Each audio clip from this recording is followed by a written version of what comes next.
कृष्णाने मित्रांनो, सर्वांचं स्वागत आहे माझ्या नवीन ब्लॉगमध्ये. स्वतः वाजले 6:30. पप्पांना तिथं आवडतंय तोपर्यंत मी पटकन खाली जातो, गाडी काढून पुसून मस्त करून ठेवतो तिला, म्हणजे लगेच निघायला. तू बाहेर गेला आणि लाईट चालू झाली, क्या बात आहे. तेच मी पण घाबरलो. अरे यार,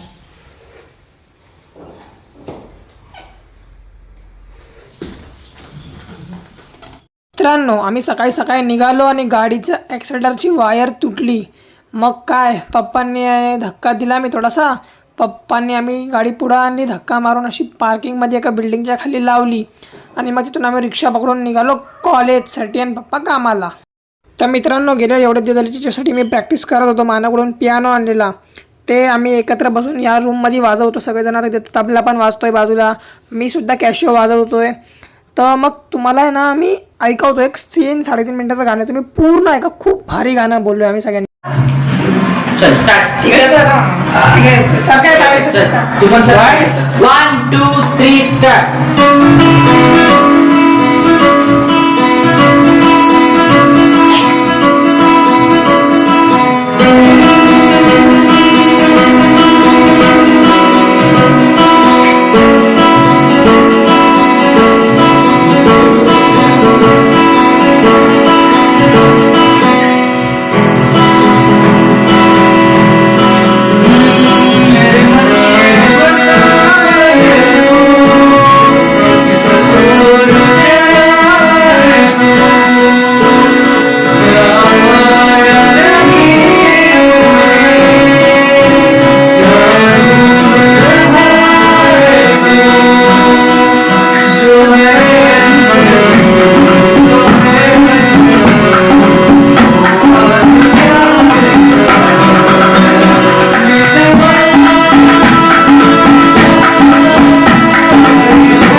मग गाणं म्हणून झाल्यावरती मी निघालो घरी आणि स्टेशनवरून मी घेतली गाडी, जिथं उभी केली तिथून गाडी आणली. तर धक्का मारत मारत गॅरेजला रिपेअरला टाकली.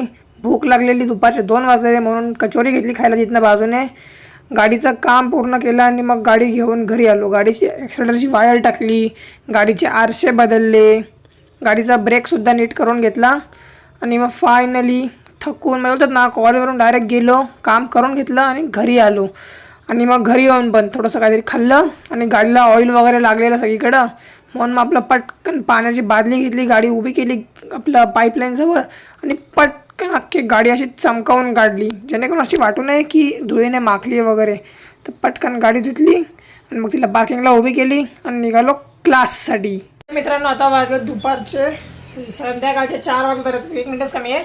मी निघतो तर क्लाससाठी, कारण की आज लवकर क्लास आहे आणि लवकर सुटणार आहे, तासाभरातच सुटणार आहे आज क्लास. 5:15 5:30 सुटणार आहे. सो पटकन क्लासला होतो, तुम्हाला क्लासवर आल्यावर भेटतो आणि मग आपण बोलूत आपल्या दिनचर्येबद्दल.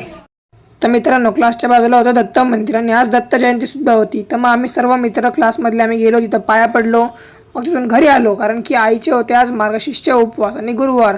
तर मग आई मला बोलली, बाळा माझ्यासाठी एक काम करशील का, देवीसमोर दिवा लाव, अगरबत्ती धूप पेटव आणि देवीची आरती ओवाळ, घंटी वाजव, माझ्यासाठी एवढं काम कर, कारण की माझा उपवास आहे, मला जेवण बनवायचं आहे, अजून बाकी सगळी खूप काम आहेत, सो एवढं काम करू शकता. मी बोललो, अगं आई हे काय सांगण्याचं आहे का, तू फक्त सांग ना करायला, मी करीन, देवाचं काम आहे ते, देवाचं काम भक्तीने करायचं असतं, कोणाच्या सांगण्यावरून नाही. तर मग पटकन आपलं ताट घेतलं, देवीची आरती केली, शुभम करोती म्हणली, देवीच्या पाया पडलो, सगळ्यांसाठी आशीर्वाद मागितले, सगळ्यांना सुखी ठेव, सगळ्यांना आनंदी ठेव, पाया पडलो आणि मग मस्तपैकी बसलो नाश्ता करायला. मित्रांनो आता वाजले संध्याकाळचे 6:30, मी क्लासवरून आलो आहे. आता करते मी नाश्ता 6:30 वाजता. आईने दुपारचा भात जो माया वाटणीचा उरलेला तो आईने मला आता गरम करून दिला आहे.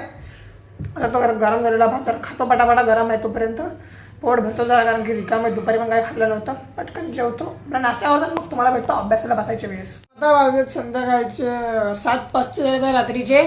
आता मी इथे बसलो, व्लॉग एडिट करत बसलेलो. तर मला ते गाणं कसं वाटलं ना मला नक्की कमेंटमध्ये सांगा. आम्ही ते ना धोरच बोलतो यार, 200 साधारण तबला, आपलं कॅशिओ म्हणजे कीबोर्ड आणि गिटार आणि प्लस एक सिंगरसुद्धा. तुम्हाला हे गाणं कसं वाटलं मला नक्की सांगा. जर आवडलं ना मी अजून एखादं वेगळं गाणं असेल ना ते पण शूट करेन आणि तुम्हाला गाणं दाखवेन. 3 मिनिटाचं गाणं माहिती आहे मला, खूप मोठं गाणं आहे, पण प्लीज ऐका आणि सांगा मला कसं वाटतं, कारण की ते आम्हाला परफॉर्म करायचं आहे. काय चुकीचं वाटत असेल, आता मध्ये मी पण चुकलं त्यात, तर तुम्हाला काय असं चुकीचं वाटत असेल तर मला सांगा, मी ते दुरुस्त करीन. सो आजच्या ब्लॉगमध्ये एवढंच. तुम्हाला जर आजचा ब्लॉग आवडला, ब्लॉगला लाईक करा, चॅनलवर नसेल चॅनलला सबस्क्राईब करा. भेटू उद्याच्या ब्लॉगमध्ये. Take care, bye, see you.